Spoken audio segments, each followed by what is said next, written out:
It's Ann with Andale Homestead. I'm Monica with Bland's Promised Land Ranch. Hello, everyone. It is Casey over at Ormsby Farm.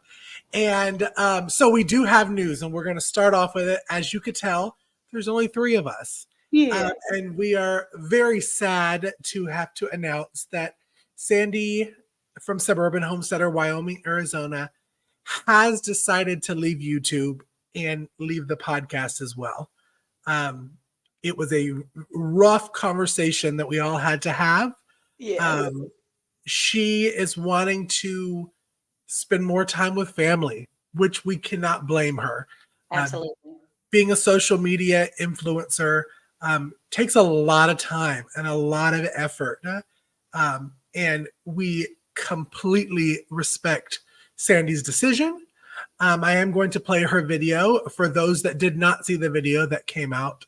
And I know I'll let Monica and Ann talk too, but from me, and I can speak for my other 2 co-hosts, it was a true honor. We don't know if Sandy's watching this or if she's able to watch it, but it truly was an honor to work with Sandy. And she is a dear friend, and we absolutely adore her. So, yes, I'll pass it to you, Ann. Do you want to talk a little bit before we show the video from Sandy? Absolutely. We are thrilled to have had this experience with Sandy, to gather the knowledge that we did with her. We're all very sad to leave her, but we support her and understand that family comes first, no matter what. Well, the Lord and then family comes first. And so we hope that maybe we can talk her into still letting us text her and call her for information and the like. But yes, she's going to leave a big hole here, but we're going to be fortitude and march on through. And Monica? Sorry, I'm not on mute. I'm not going to say much because I'm probably going to cry. So Yeah. I'm good. We've all cried. Don't you make me cry. We've all cried. We have. We love her. We do love her. And I do want to play the video again for those that did not see it. I'll go ahead and play it and put it forward, and then we will continue on with our episode. So Here we go.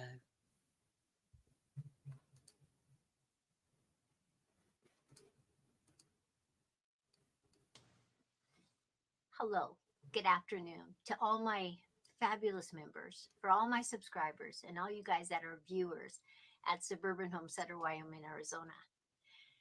A few of you know this because I sent emails out, but today is my last day with YouTube. Today's my last video with YouTube. And in many ways, I'm very sad about that. I have been making videos just a month under 5 years. And it has been very fun, sometimes very hard. Sometimes it just touches your heart beyond words. Sometimes you got people out there that are just plain, you know what I'm talking about. It's all a mixture. But it's time in my life at 66 years old to have a new adventure. I need some time more with my family. One of the reasons we are selling our place in Arizona is because of that. I'm making some big changes this year, this fall, and maybe even a few more in the springtime. We'll see how that goes. But I need some time. I need some time with my family. I need some time, me time. You know, I've always strived to be my authentic self. And if things get too crowded around me, I have a hard time with that. You know, I have too many things pulling me in too many different directions. And I just need some time. Now, I know that some of you have already told me, just leave your YouTube up, you know, just let the videos run. You'll still make money for a while. That's true. But I do know myself. And if I leave it up, pretty soon I'll be reading the comments and I'll be answering the comments and I will be thinking, oh, I could do a video about this, or I could do a video about that. But I just wanted to tell you, thank you. Thank you for becoming my friends. Thank you for all that you have done to support me. I hope you find new channels that you will love. And you might see me once in a while pop on a video, but for a while, I won't be on YouTube at all. I just need that space. I need that time. We leave for Arizona next week. And that's going to be a fast and furious trip. We're just going down there, we're putting the floor down, changing the toilet, putting it up for sale. We're back. So we're not gone long. And then I have some things to do. So everybody, just know that I so appreciate you. I was going to do a members video separately, but I didn't think I could get through 2 videos. I know I could get through 1 video, but I wasn't sure I could get through 2. So everybody, take every single day and be the best you can be. Look for those miracles everywhere. I love you. This is Sandy at Suburban Homesteader, Wyoming, Arizona, signing off. But this video will be up for today. Tomorrow is a new month, and so I don't want to take down my YouTube channel until in October because I'd like to get paid for September. Just the facts. But I'll see you around after a while. Bye, everybody.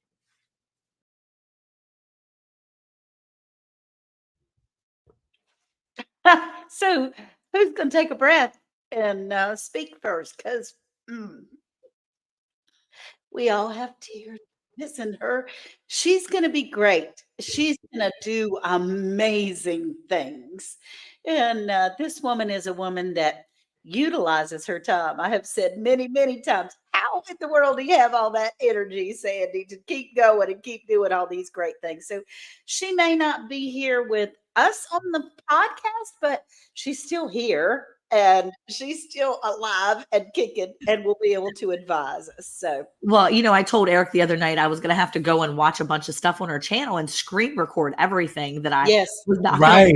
gonna. So everybody that's here, if you're interested and you still know that you have things that Sandy has put up that you want to hear, go grab and screen record it for yourself. that's right.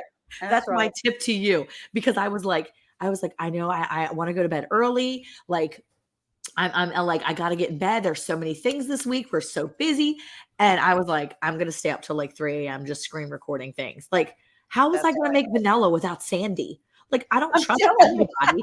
Like, I don't trust everybody. So I think that was probably why it's so hard for me. Cause I'm like, I need your channel because I don't trust other people. So if I ask how to do such and such and Sandy has a video, I want to go to Sandy's video. So I think that's what's been the hardest for me is like, what? She's not going to be here for me to jump over and look at a video. So that's right. We're going to have to her but all of her videos. So just know that Casey and I are hanging on very tight to Miss Ann right now because we're really nervous. I'm like, Casey, don't kick her off, okay? You and I need to be on our P's and Q's with this little lady. Yes. And good news is, for most of y'all know, we pre-record our episodes, the podcast episodes. So you will have 6 more episodes with Sandy. Yeah. It's just the morning show that we are very sad that she will not be joining us with. Yeah. So that was our tough news. That's right.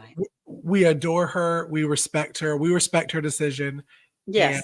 And, it was a true honor and blast to work with her these past couple of weeks. Oh my gosh, yeah. Yeah. Oh my gracious. She really, truly was. Now, this is, I appreciate her and everyone else. And so we're going to persevere. And well, do you want to say hi to everybody? Yes, I can scroll back up so Miss Ann can say hello. I would love to. I can scroll back up as well. Let's see, coming out. We've got Good morning, Ginger from Not for Nothing Homestead. You sweet girl. Troy Sutton is in West Virginia and he's dealing with storm Yeah. aftermath. We love him. Hey, Chesty and Lisa from Lazy Days Ahead, Makeup Mom and Son. We're really glad that you're here as well. Come and speaking and seeing us fall apart. But hey, Cynthia, we're glad you're here. Two doves, bees, and gardens. Plethora of information over there at their house. Hey, Kayla, cousin Kayla from Sneed's Farmhouse. Hey, my Danny Days Ahead. We're so glad to see you back in the YouTube world, young lady, because we have missed you. So, Grace and Fire, good morning, Glenda. Grace and Fire is a plethora of information as well. Tamara, L&L Homestead. I love that you put your name in there. That helps me a lot. Hi, Evie. We're glad you're here and praying for everybody recovering. That's right. Life on Dyer Family Farm. What a treat to have you in here, sweetie. Cousin Sweets and Treats, she says, or they say, he says, from Springfield, Oregon. That's amazing and wonderful. Hi, Brian from the Vineyard Farmhouse. We're tickled to have you in here. He's popping in and out, and I know that man is working away because he is a worker and a maker.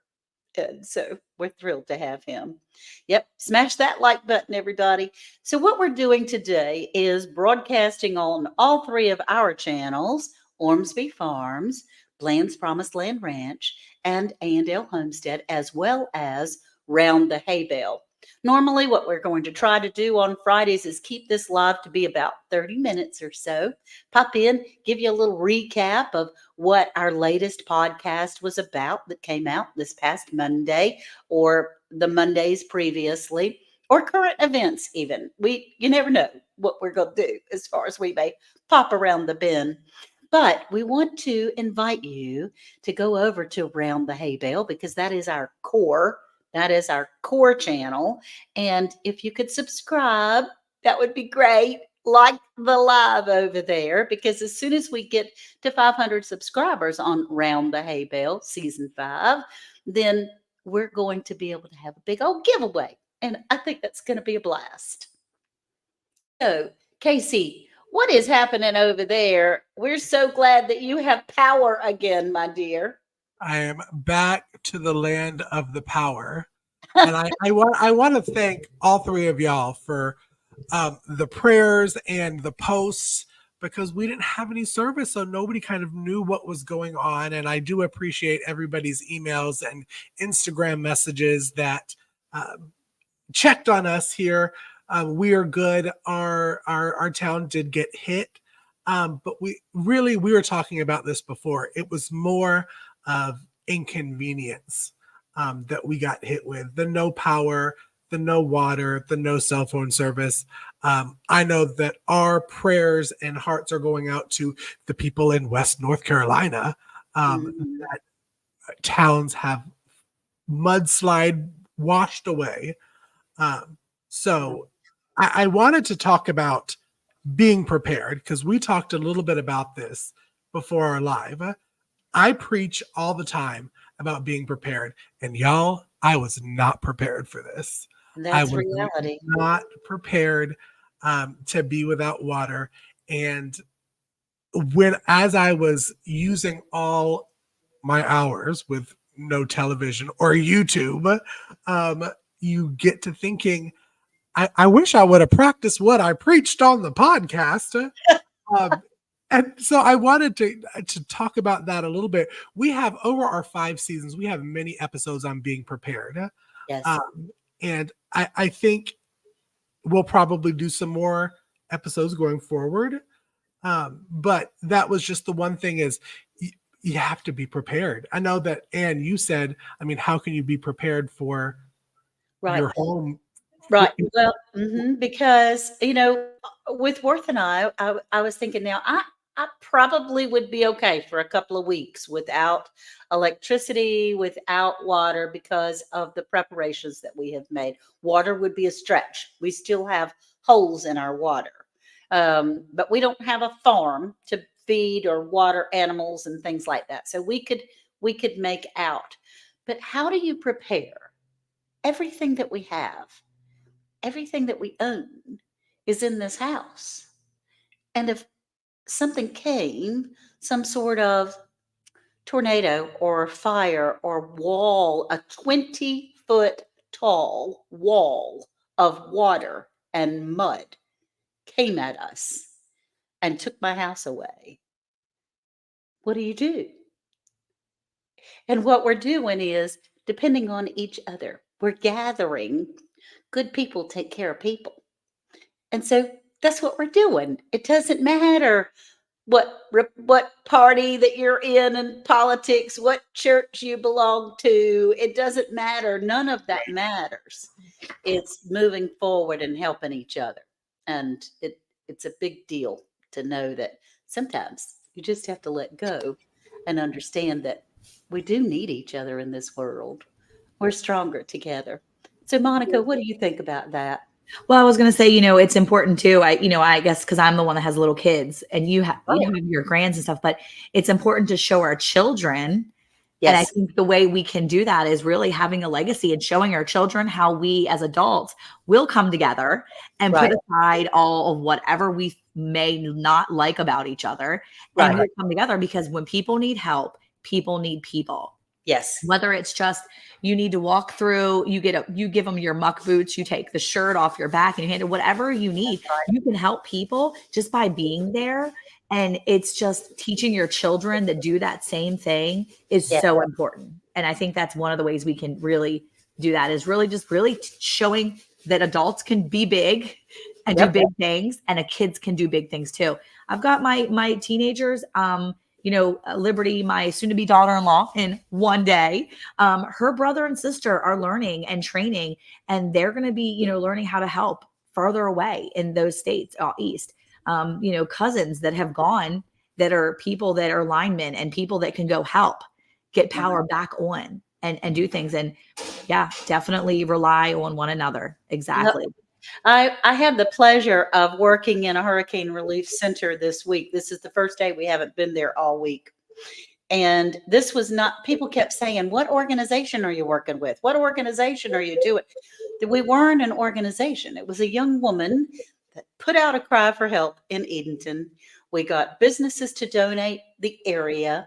There was another trucking service, Stallings Family Trucking, that donated tractor trailers and drivers to take there. We were waiting for people as they brought things.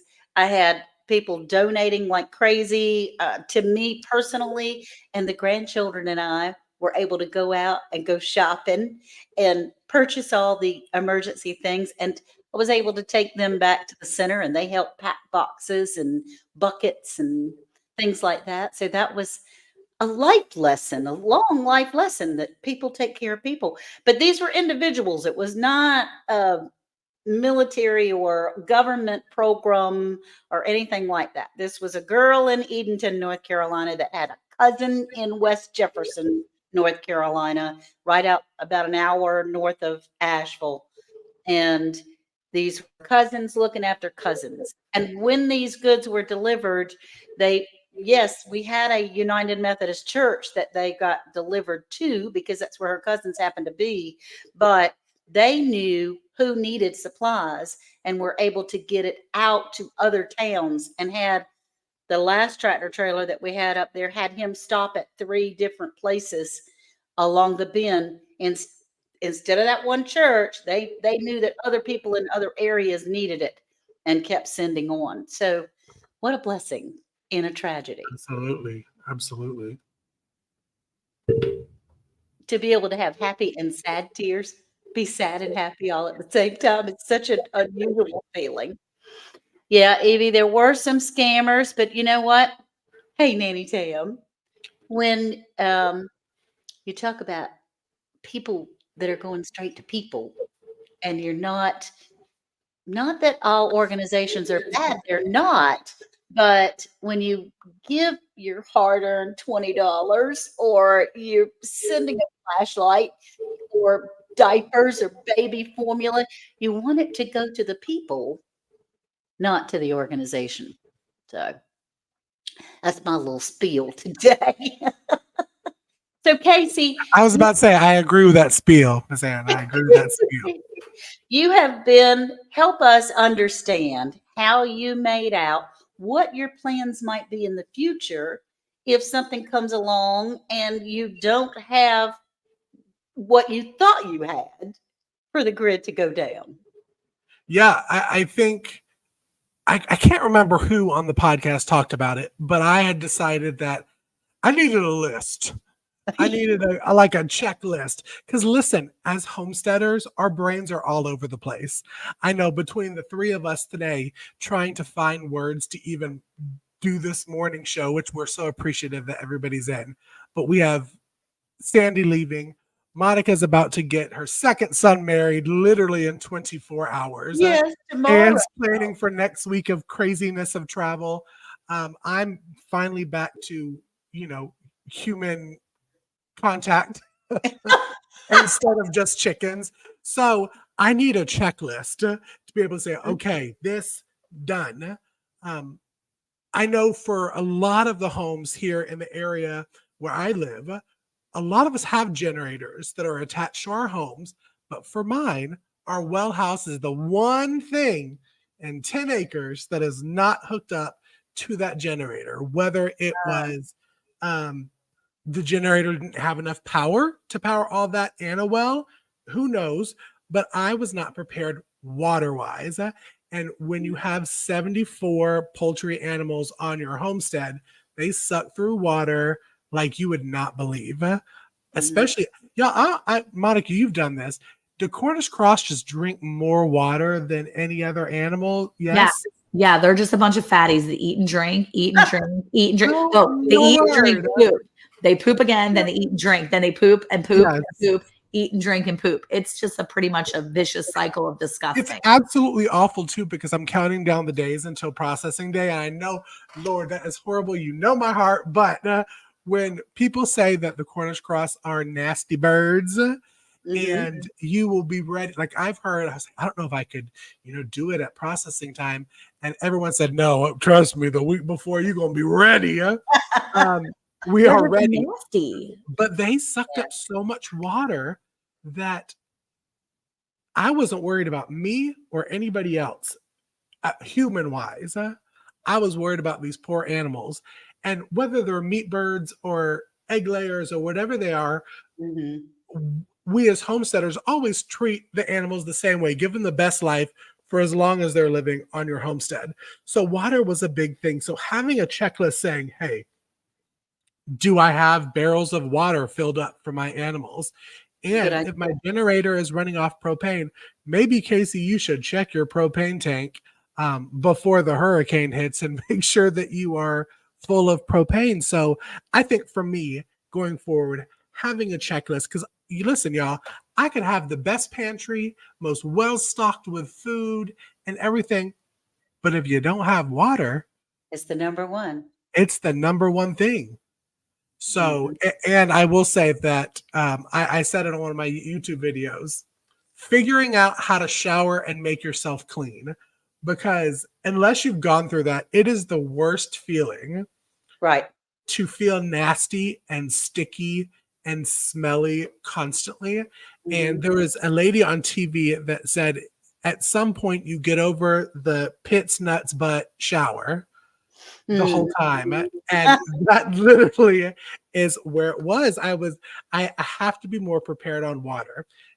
I felt I like have a saying, but it's a little different than that I won't share. Yeah, mine was the PG-13 version, maybe a little more than that. I cannot believe you just said that. Put a little liveliness back into the show. Give us off this madness. But I will say that's been on my list too. So we have a generator between the two houses, and that's something John just said. We definitely have taken note. We don't have a generator. It's now very high on our list. I think that for us, because we are prepared as much as we can. But I thought about that. I was like, okay, we don't have a well. So our water is out. Our water's out. Yeah. But we have a lot of other resources for water because we do have water collection units. We have all the water collection. So I thought, what would we do?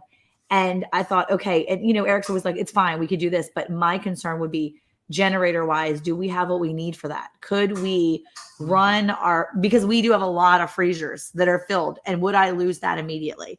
Right. How can I get that meat safely to my family that doesn't live on the property so that they can eat? Because then they can at least cook over a fire, things like that. So yeah, there you go. But I think that that's important to really take stock of where you did miss out. Well, did y'all know? I was going to say, because I looked it up once we had power again. How long do things in the fridge last if your power goes out? Do y'all know?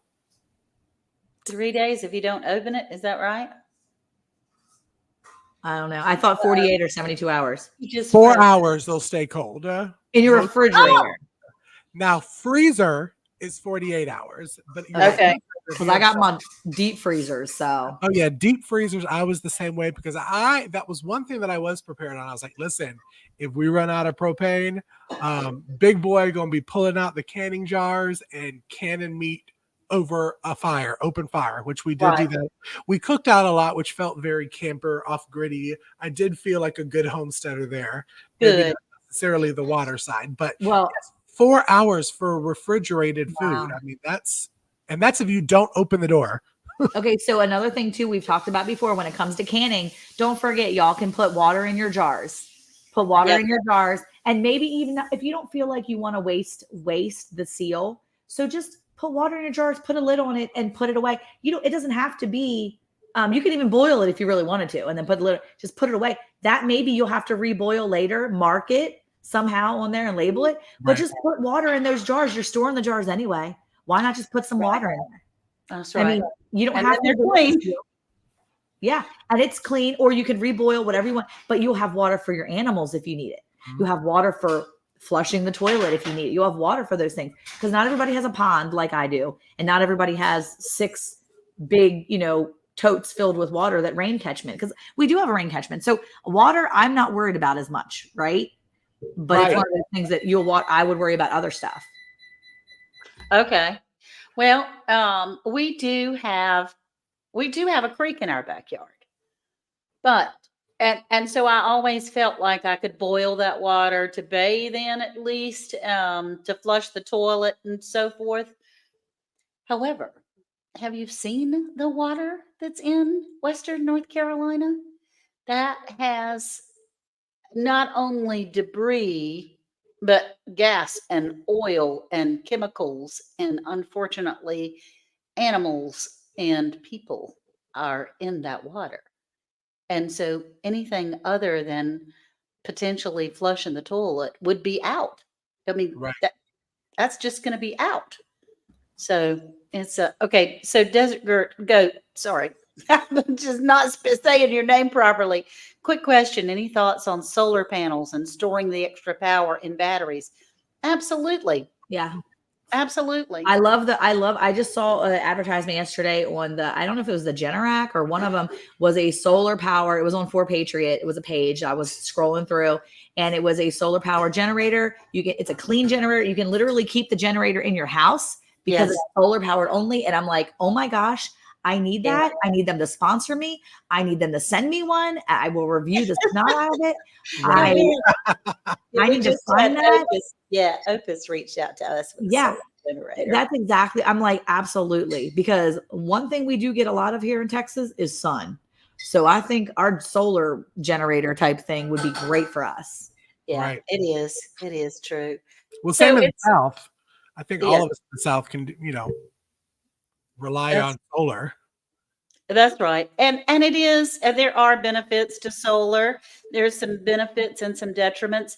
The thing is, in all practicality, there are major companies that are delivering generators to Western North Carolina. Guess what? There's no gas anywhere. There's not probably within 4 hours, maybe 5 or 6 hours, there's not a portable gas can to be able to go. There is a gentleman, an IBC tote, and put a downspout from your gutters to funnel the water we get out to 160 gallons per IPC tote. I want one of those, Jennifer, Ginger. I want one of those to be able to have the IBC tote. Do you have IBC totes on your farm, Monica? Yes. Okay, We have good. 6 of them. We actually have 6 IBC totes. We actually have videos on how we collect water on our farm. We were able to get the IBC totes for a good price several years ago. We have videos on how not only do we hook them up to our house, 2 of them to our house, but how we transport the water from one to another. We have a generator that we actually a little mini water transfer pump. We take hoses and we run them from and then there's 4 of them stored over by my garden, like at the opposite end of my yard. And those Okay. get filled up. But Eric even installed a attachment so that we could attach a hose to it so I could Good. water my garden. And it was all do it yourself. It was all DIY. We have Right. some videos on that. And I'm going to tell you what, those are a huge help for our family because when it rains in Texas, it pours all at Right. once, Yeah. not just in life problems, but actual rain. It rains and pours and then it's dry. Like we haven't had rain for several weeks now. And we don't, it doesn't plan on, we don't plan on getting anything here for the next week or 2 at least. So That's right. yeah, it's great to collect water when you can. Absolutely. That is the best, Agreed. best thing to do. Get them. If you can find them cheap, try to get them cheap. Facebook Right. Marketplace, that kind of stuff. But Mhm. people will hike them up after disasters like this. People will start to hike stuff like that up. So you're going to kind of wait until the off season That's when people are not crazy. thinking Yeah. about it. But And- yeah, for sure. And as Ginger told all of us, please do your research because there are some generators that are better than others. I know Jesse and Lisa have one that will run on gas or propane. Those dual fuels things are wonderful. There's a lot of diesel equipment that will actually run off of vegetable oil. And there was a gentleman that drove his diesel truck a couple hours away to take supplies to the mountains, and he used vegetable oil to fuel his truck because he didn't want to be an additional problem of using their resources. Once he got there, he wanted every drop of gas that was there to go for the people that needed it. And so he used vegetable oil to run his diesel. And Wow. I think that's just the coolest thing. I didn't even know. I did not even Yeah. know. It's pretty cool. I will say I saw firsthand because we were out of gas in Georgia. And I remember I was driving around to find water. And when I say it was probably, and you'll see it on, I have a video that came out today of that, maybe 100 to 200 cars deep, roadwise and off the interstate, waiting to get onto the gas station. Yeah. And it was like, trying to think of how to compare it to, because we had to wait in line for a generator. They only had 68 left. Thank you. And so there was a line. It was like back in the day, whoever is old enough to remember the Tickle Me Elmo doll, where people would fight to the blood. Right. That was Cabbage Patch back in the 80s for my generation. It was Cabbage Patch, yes. I was blown away to see grown men getting out of their trucks and fighting each other because they felt somebody like it was like the end of times. Honest to goodness, it was awful. So being prepared, I mean, have a list. Do you have what gas tanks you have? Are they full? Like storage away. Getting water tanks. That was the one thing. We have tons of empty barrels on our homestead. And I can't remember where my mind was the day before the hurricane, but I should have left those barrels out without the tops. Right. If I would have had my checklist and I know I would like very much for the 3 of us to get together as far as a list of, I mean, we have list of preps, but when it comes to reality, when you're actually in that situation, and you're going to be a wonderful source, Casey, because you just went through this time frame with no water and no electricity. And what we can do, even Worth and I have a smaller 7,000 watt generator. It's not going to run our home, but it will run our refrigerators and a couple of other things at the same time, give us some lights and so forth. But we had an outside connection put on our home. And that was way not even in the storm time. But we knew that so many people die of carbon monoxide poisoning from generators that are run. And so you keep it away from your home. Those types of things where you've got your barrels that you can go, I can put water in that. Or like filling up our own bathtubs and our own sinks and things that are in our home. We forget about that stuff. We do. So it's been about 36 minutes. We were going to try to stick to a 30-minute time frame, especially. We were totally off of, we were just chit-chatting away, but yeah. Yes, we did have an episode on canning, steam bath, water bath, all that. And you can go check it out. It was on Monday, but I will say it was a good episode. And if you can water, then that's part of being prepared. That's right. But also, if you have extra cans because you've canned all these things, you can actually bless people that maybe not have some things stored up. And that's a way to help people too. So absolutely. Well, thank you, Dorothy. Dorothy said she'll miss Sandy so much, but I'm so glad she introduced me to you all. Love y'all. Hey, and we love you too, Dorothy. Thank you so much. So we're going to keep on keeping on. But I will say, next week, we will have a rerun episode talking about how much we love Sandy. Yeah. It will be our very first morning show we did with Sandy. It's a rerun next week because I am going to be processing chickens, and y'all probably don't want to see me elbow deep in feathers and chicken stuff. So we are going to do a rerun. I hope that everybody still tunes in for that rerun. Show some love on it. Show how much you love Sandy. We will completely miss her. And we actually have episodes coming back in 2 weeks on the 14th of October. Again, the next 6 episodes will include Sandy. We were very blessed to be able to get these pre-recorded with her. So you'll still have some information.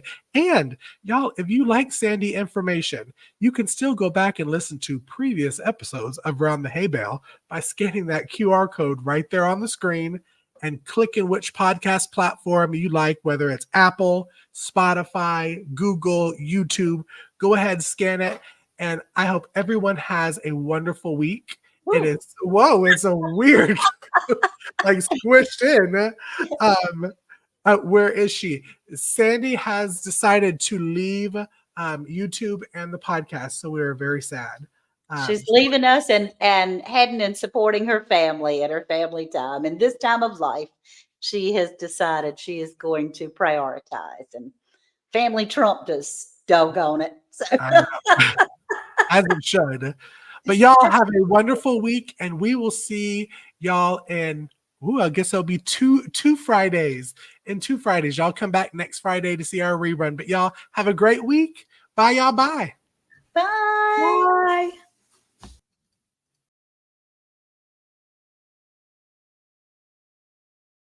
Hey, Monica, did you know it's now even easier to listen to Around the Hay Bale podcast? What? Really? How easy? That's right. All you have to do is say, Alexa, play Round the Hay Bale podcast. Playing Round the Hay Bale podcast on Apple Music. Ooh, we're really fancy now. Tune in to Round the Hay Bale every Monday at 9 a.m. Central Time.